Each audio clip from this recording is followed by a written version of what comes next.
Today, we bring you a very special episode. We are going to be talking to Scarowinds legend, the Slider King, and Harvey Dangerous himself, TJ, here on Haunt Culture. Hi, friends!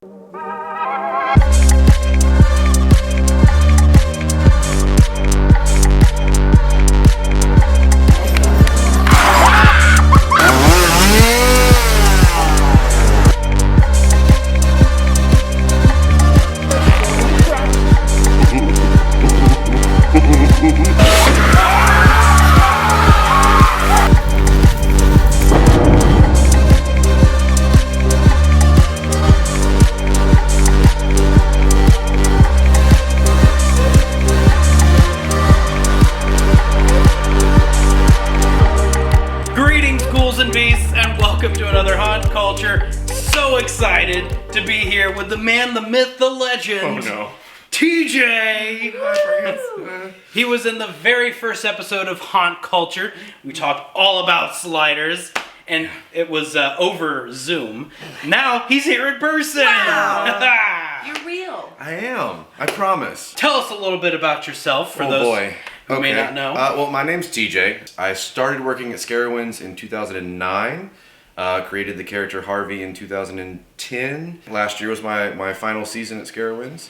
At this point, I am now a full-time road rennie. I travel the country year-round with my wife, Mari. Many of you probably know Mari. It's mine! It's my belt! That's my belt! It's mine! We travel the country full-time. We work at Renaissance festivals, and so that is now what we are doing.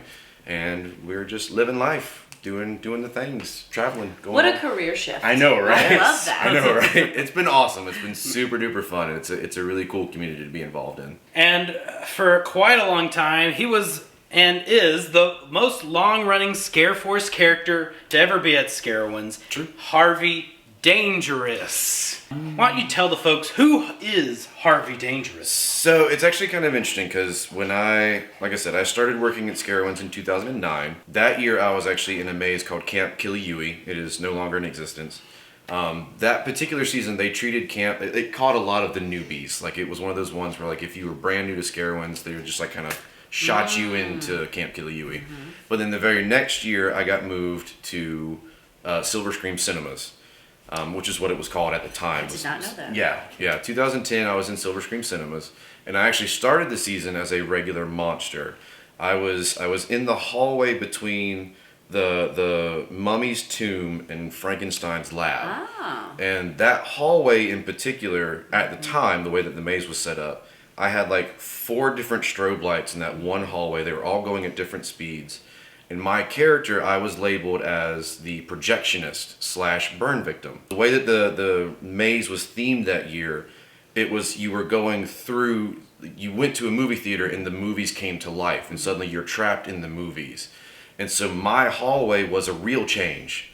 It was going from one movie to the next, and that's why the strobe lights were going, because it was like the film going through the projector. And I was the projectionist. They gave me this character, and they're like, here's your character, this is what you're supposed to be doing, you're a projectionist and you're a burn victim. And I did a lot of research into the character, and the more I looked into it, the more I realized that this is actually fairly realistic, because film is extremely flammable. Like, it doesn't take much for film to just combust and burst into flames. And so there was a lot of old-time movie theaters, like the one that Silver Scream Cinemas was themed to, that would actually burn down back in the day because the film going through the projector on its own would get so hot and heat up that it would actually like burst into flames.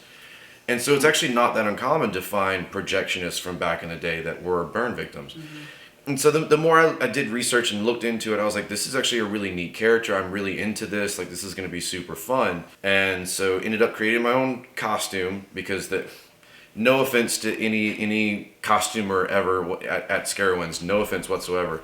But like that particular year, I walked into costuming and they gave me like a t-shirt with like some black spray paint on it. And they were like, this is ashes. You're a burn victim. And I was like, absolutely not. I hate to be this way, but absolutely not. I will not be doing that. I do costuming on my own. I do a lot of like, reenactment work and stuff like that. So I know how to work with costumes. If you will allow me, I will come up with something on my own. And they were like, you know what? give it a shot, come up with something, and then bring it in, and we'll approve it or disapprove it and that kind of stuff. And so I did a lot of research into projectionists from back in the day. And, you know, a lot of them were very formal, because going to the movies, going to the theater back then, it was a very formal thing. So, like, everyone was in, like, suit and tie and jackets and stuff like that.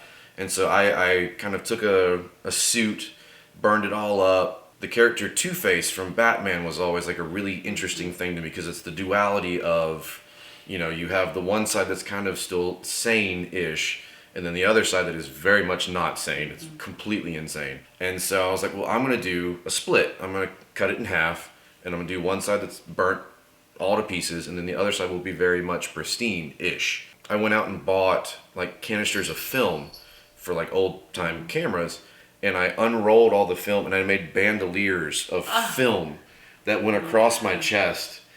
And so I came in, and, you know, I was like, here, what do you think? And they were like, yes, of course, like, that's going to have to happen. Wow. And so I spent the first, I think maybe 3 or 4 weekends as the projectionist. And my manager over Silver Screen Cinemas at the time, her name was Tara. Tara was wonderful, absolutely loved Tara. She saw a lot of potential in me. She saw a lot of drive, and I was like, I'm really into this. I take this very seriously. And so she was like, how do you feel about being a slider? And I was like, I would love to be a slider, because that's, you know, coming out to Scarowinds as a guest for years and years and years as a little kid, seeing the sliders, I was like, those guys are awesome. Like, they're the rock stars. I would love to do that. So she tossed some pads at me and was like, all right, well, here, boom, there it is. Yeah, very much a sink or swim. Like, here's some pads and just do your thing. And so I spent the rest of that season as a slider. I got moved out of my hallway because I couldn't, it was such a big S curve. I couldn't slide in the hallway, so they actually moved me into Frankenstein's laboratory, and I was sliding in there. Did extremely well that season in 2010, so much so that Silver Screen Cinemas won Maze of the Year, which I was super happy about. I'm very proud of that. And then I won Monster of the Year for Silver Screen Cinemas. Very, very excited. I was like, this is super cool. And then 2011, I come in, and they're like, you're on Scareforce now. They immediately pulled me out of the maze and was like, all right, you're in the park.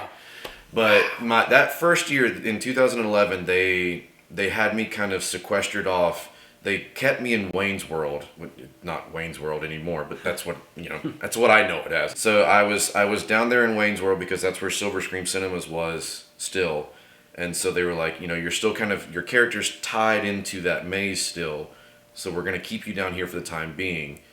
And then eventually we'll start kind of progressing you more integrated into actual Scareforce. So I spent 2011 in Wayne's World, kind of cutting my teeth and figuring out how to work actually in the park instead of out, you know, contained in a maze, and did extremely well. And so then the very next year in 2012, they were like, all right, free roam, hit the park, and just go crazy. And that was kind of the progression of Harvey was, you know, and it was really funny because when I created the character and really, you know, solidified the makeup idea of like being Two-Face, obviously you can't call yourself Two-Face because that's trademark, you know, DC will come after you. And so everyone was like, you know, what are you gonna, because clearly you have that appearance. So, and I was just like, well, Two-Face's actual name is Harvey Dent, but not a lot of people know that, and most people just know him as Two-Face. I was like, well, I'm just gonna go by Harvey, because it's still kind of in line with the character, you know, the idea, the inspiration behind the character, but it's not stepping on any sort of trademark, it's not stepping on any sort of copyright. And so, yeah, I named him Harvey, and then I think it was 2012, I think, was when I got my makeup card at the start of the season, and on it read, Harvey Danger. And Harvey, like the danger part of it, I did not establish that. I just got my makeup card and suddenly Harvey had a last name. And I was like, where did this come from? And they were like, well, you know, it's you. It's just you. That's going to be Harvey from now on. And so they were like, you're Harvey Danger now. And then eventually it progressed into Harvey Dangerous because I was just out in the park and I was a madman and it was just crazy. And so like it got worse and worse over the years. And it was just like, yeah, now you're Harvey Dangerous. And I was like, okay, whatever. I'll own it. It's fine. Everything's fine. Way to go, TJ. Wow. Yeah, you know, I'm just doing my thing. I've known you for over a decade, and I have not heard that full story Holy, before. okay, No. well, there you go. Wow. I didn't know you started out as a projectionist. Yep. Dang. That was where Harvey started, and then like once they put me on Scareforce and actually gave me complete free roam, and I was no longer really tied to Silver Screams. I eventually kind of altered his storyline because then it no longer made any sense for him to be a projectionist because who knows? And I eventually altered his character and he became an Undertaker.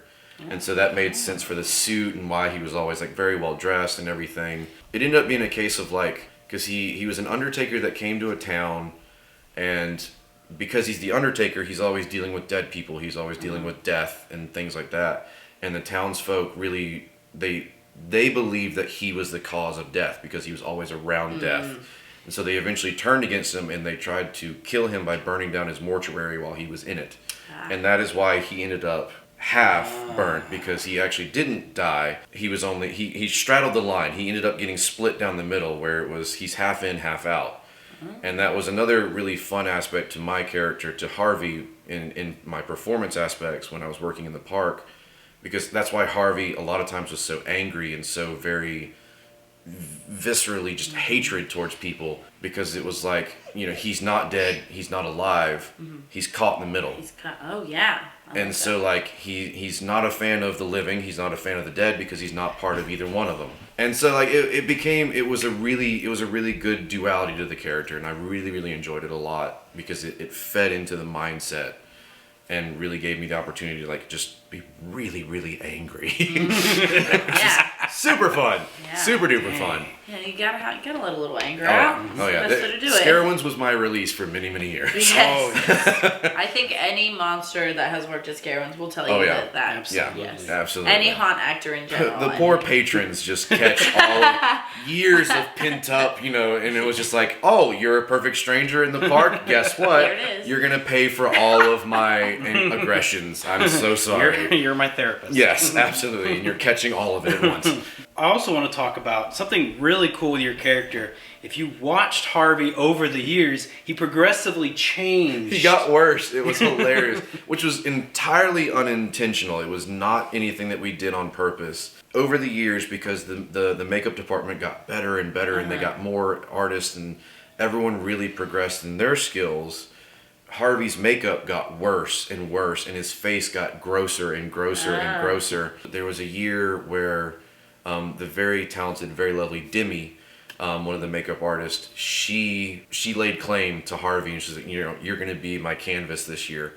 And she actually finally progressed him to the point where she did what I always wanted him to have, where she did a full skull piece, an actual full headpiece.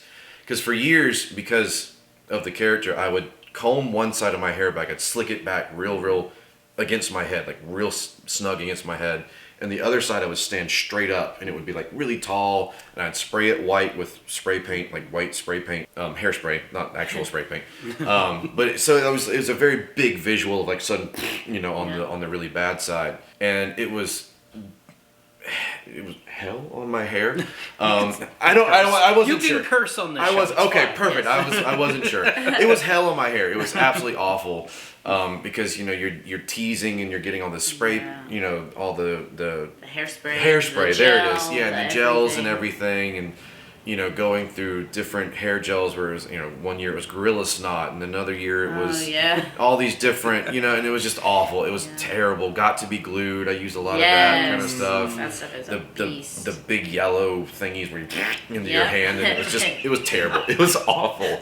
It was terrible for my hair. Every night getting home from the park, I was like, it was still straight up, and it felt like straw, and I'm like, oh my god, I'm killing my hair. This is terrible. And so the year that Demi laid claim, and she was like, I'm gonna give you the headpiece finally. I was like, oh, thank God, I don't have to do this to my hair anymore. That's amazing. Thank you so much. So she did a full head coverage, and that was the year that Harvey got like his absolute worst, because she did the entire top of my skull to the back of my neck was burnt. So all of the hair was finally gone. And then after that year's when they created Outlaws Revenge, and I got moved into Outlaws, and then all of the pussy, scabby grossness of Harvey finally completely fell off, and he became a skull.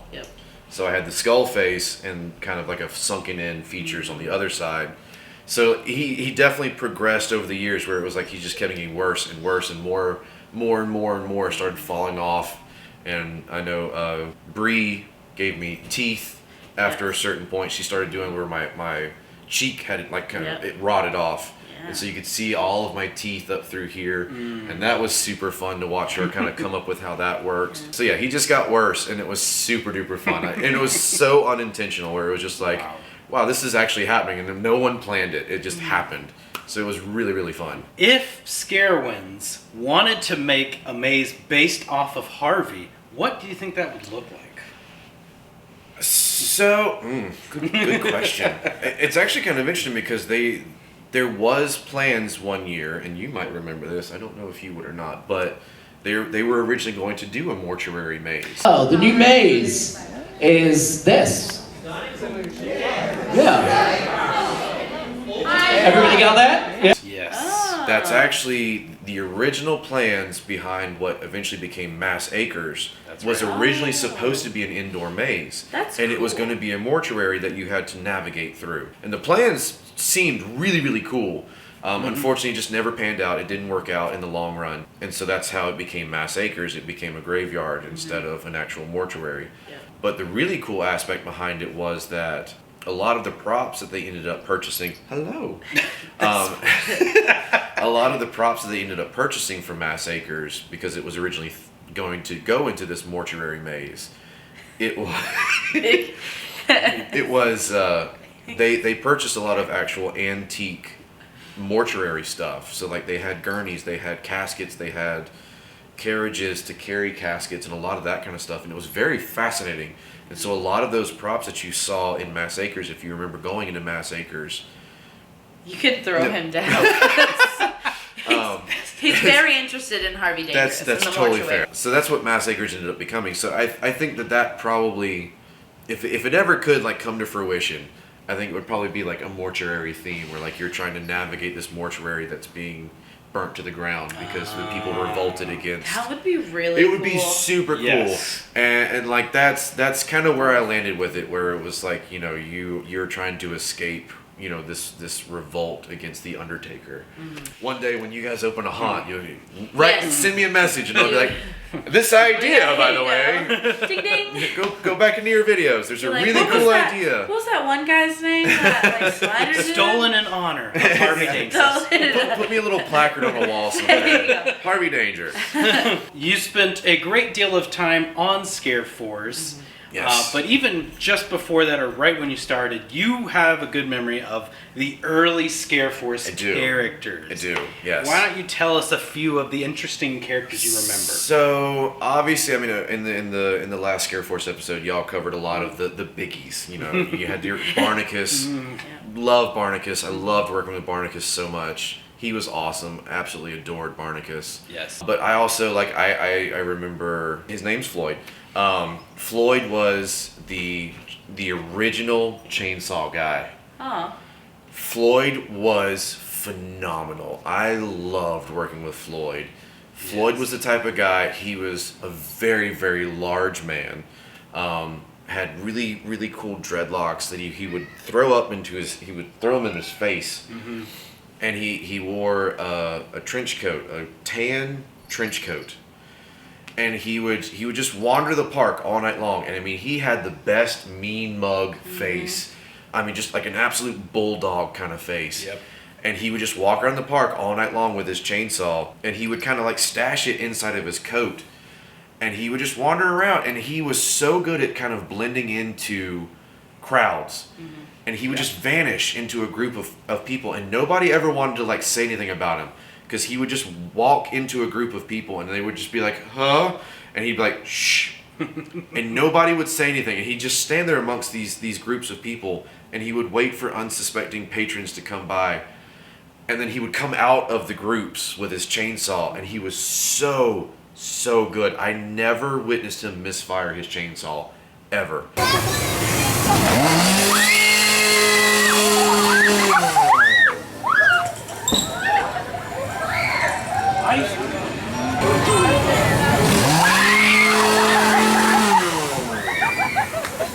Floyd was amazing at what he did. Absolute artist at what he did. Oh man, God. And it was so funny because like when he's out in the park, like I said, he had the best, just meanest face. And then you'd come into Monster Central, and he was the nicest dude in the world. Oh yeah, so nice, so welcoming, and so just like he would sit down, very down to earth, and he would sit and he would smoke these big stogie cigars, and he would just sit in Monster Central smoking these huge cigars, and you'd walk by and be like, hey, what's up, Floyd? And he'd be like, what's up? Come on over here. Let's sit down with me. We'll chat for a minute and just kind of hang out. Such a nice guy. And then there was another gentleman, also named Greg, who was the executioner. Yes. And he was a very interesting character. He also approached it with the very like, I'm very angry, very mean kind of approach. I really enjoyed, he worked out makeup with makeup department where they did a big X across his face. Yep. And it was all latex and cotton and everything, but it looked like axe wounds. Oh. And he walked with a big axe all over the park, and he was the executioner. Yep. And Greg did a really good job with that one too. He was super neat. Working with Bonehead was always fun. Everybody knows. Bonehead. Everybody knows Bonehead.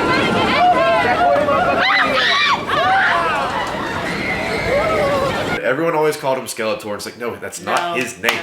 You cannot call him Skeletor. Matt was very keen on being like, I'm not Skeletor. That is not my name. It's not who I am. Because you get in trouble for this. I learned that lesson. You can't be Two-Face. So he was Bonehead. I'm Bonehead. Yep. And Matt was awesome. I loved Matt. He was super creative. Because the whole Bonehead, all of that was his. He made Bonehead. My favorite thing, seeing him come in, he would every day come in with a giant coffin that had his costume. Yes. Because he was a carpenter. That's what he did in the like the real world. And so he was a woodworker, and so he made this coffin and he put it on a dolly. And he would come into the park, and he just rolling in like a giant suitcase, but it was a wooden coffin, and that's what Bonehead lived in. And so he'd come into Monster Central wheeling his little coffin, and then he'd put Bonehead on, and it was super duper cool. Really cool. Very creative person, very very cool. And then also Shekinah, the guardian angel. I'm sorry. Shekinah was really very, very fun. Very fun. Love me some Mama Becky. Yeah. Yes. All of the love to Mama Becky, always. She is the mother of Scareforce. Absolutely. She was always the one that like, especially like, because I am terrible at like taking care of myself, especially during like a haunt season. I was always just terrible at it.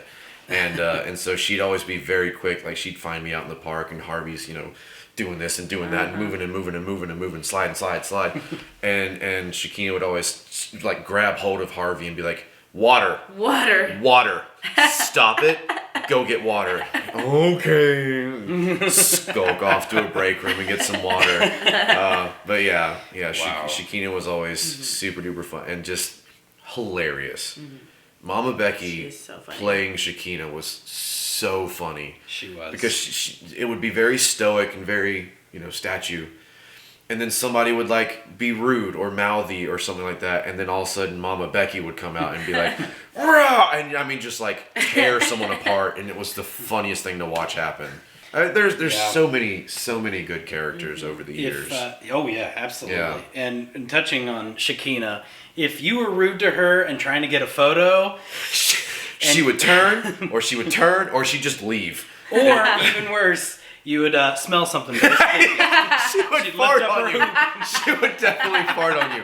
It was the greatest thing in the world. Want to test your knowledge on just a couple more older Scareforce characters. Oh see boy. If you remember. Oh no. Okay. Do you remember one of the early Sliders, Shreddy? Yes, I remember Shreddy. He wore the big catcher's shin guards, because way back when sliding first kind of started to get touched on in Scarowinds, you could either do like the natural knee pads, like the normal knee pads, like the Protect pads, or you could get the catcher's complete. It started at the top of your knee and went all the way down to your shins and covered the tops of your boots as well. It was guards that catchers would wear in baseball.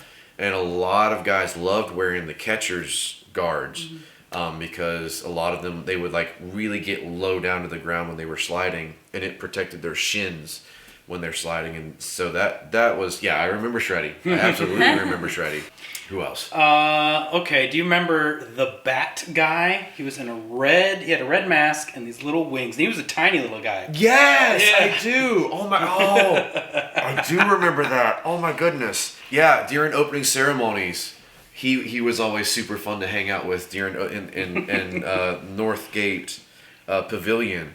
He was always super fun to kind of, because he very much treated it like one of the Wicked Witch's monkeys a lot of times. Yeah. So he was always kind of like, bouncing around, and the wings were always like flapping behind his head, and it was really funny. But like, I do remember that. Yeah. I don't remember if there was ever a name. No, I always just knew him as the Bat guy. Yeah, That was it. Yeah. And he was one of the people that had been there since the beginning of Scarowinds. Oh wow. Okay. There's one more character.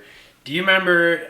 I always called him the rock star vampire. But he was an old Scarowinds actor too. He had the leather jacket. Yes. Oh, and I used to know his name. His character name was Damien.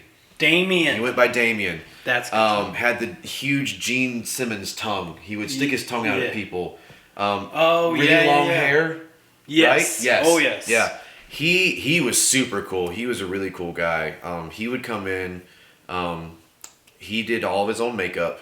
So his various makeup looks, he always did that himself in Monster Central.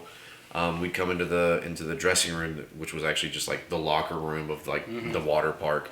Yeah. But I'd walk into the locker room, and he's in the mirror doing all of his stuff. And the other really interesting thing about him, because he was an old school guy, like he'd been around for a long time. He always ran everywhere. Damien was always like sprinting through the park, and I never understood how he did it, because I never saw him walking. Like he was always like in a jog or like full blown sprinting through the park, and like he was just always on the move. And I was like, dude, like I'm a slider and I move a lot, but like you're running through the park all night long. How do you even... I have no idea how you do that. Yes, Damien. I remember Damien. I used to know his actual name. We were friends on Facebook for a while. Another one, I don't know if you remember this one, but do you remember the Hunchback? Yes. With the bell? The Hunchback. Yep. Yes. Yep. That guy was so cool. Yeah. He'd been around for a long, long time. He was another old school, like really OG Scareforce guy. In some random Scarowinds video somewhere on YouTube out there in the ether. Right. Someone had filmed him in Monster Central, and he's kind of like dancing through the water park with his bell, and he's just kind of very much like a "hello my honey, hello my baby" like kind of thing, where he's just kind of dancing through the park. I remember him being a very jolly guy. Yeah, super duper fun. I knew zero of those characters. So, those are extremely old this characters. is way back in the day. Yeah, way back. way Absolutely. I was a baby monster. Yeah. You and me both. Like we were very much like. I remember sitting in Monster Central and watching like these huge titans of Scarowinds walk past, and just being like, one day. It's so crazy to see the difference between the Scareforce that you guys were able to see and experience, and the Scareforce that not that the Scareforce that I experienced was bad. It was just on its way out, like we talked about in the last video. Right. It was a very different time. Different times, and I wish. Yeah. I wish. It was super fun. I just remember the first year I worked there in 2008. They were doing the first night. All the monsters of all mazes were in the Carowinds Theater. And they were asking, okay, have you been here for 2 years, 3 years? And then they said at the end, okay, who's been here 9 years plus? And then a lot of those guys we talked about went up on stage. And I was like, holy crap. Wow. And then Sweet Angel.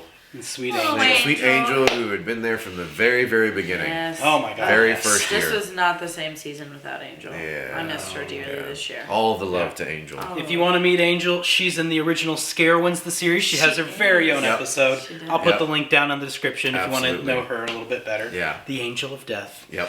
Coming up on the next episode of Haunt Culture. I mean, any story with Bubbles is always a hilarious story. Hilarious like, you cannot beat chaotic. Bubbles stories. And people would be like, what? And I'd be there and be like, I'm a bush, go away. Discuss something maybe a little off the haunt side, but definitely talks about character development. Yep. When we all worked a season together at Winterfest. Yes. Yep. Yes. we went around and named each of the shops, like what they Yes. were. There was Scrooge's store. Where did he Yeah. go to bed? There Yeah. was a bar. Yeah. TJ had a brilliant idea because what do you do when you have a prop you don't want? Which don't take that. Don't Again, do this. please do not follow in these footsteps.